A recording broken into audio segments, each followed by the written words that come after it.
Mwaramutse cyangwa se mwiriwe bitewe n'aho umuntu aherereye.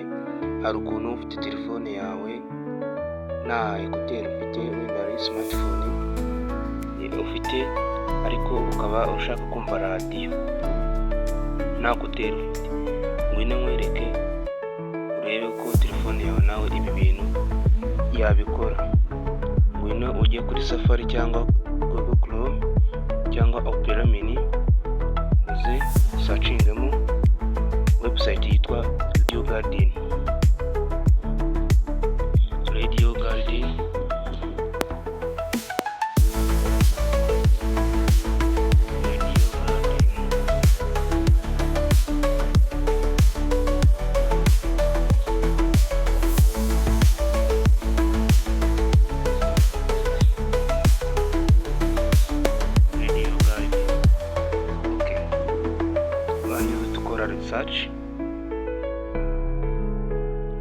Searching,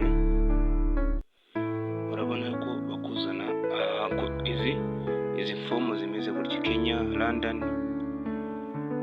USA, amaradiyo yose ushaka kuba wakumva.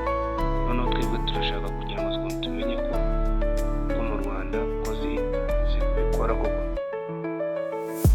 Uraza ukande mu Rwanda, barakuzanira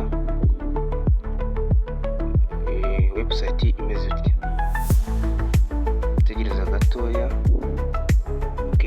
Uraza ukande kuri press play to start Radio Garden. Naho urategereza gatoya, urabona yuko biri gusika, amaradiyo ari gusika kugira ngo ajye. Dukoze zoom hano, batuzuminga igihugu cy'u Rwanda aho kiri. Iyi ni ikarita y'isi. Noneho icyo dushaka hano, urabona ko hano hasi hari Kigali, Rwanda. Dushobora kumva amaradiyo 13. Turaza tuzamureho gutya, turangiza tuzamuraho gutya, uze ushaka iradiyo wumva. Ziri popular, hariyo BNB, Keti Radio, radiyo Ijwi rya Gare. Urabona ko amaradiyo akorera mu Rwanda hano arimo.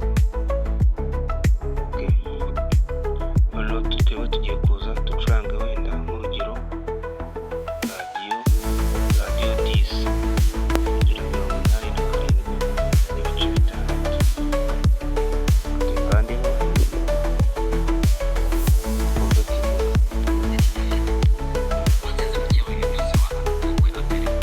urumva ko bivuga ikindi kintu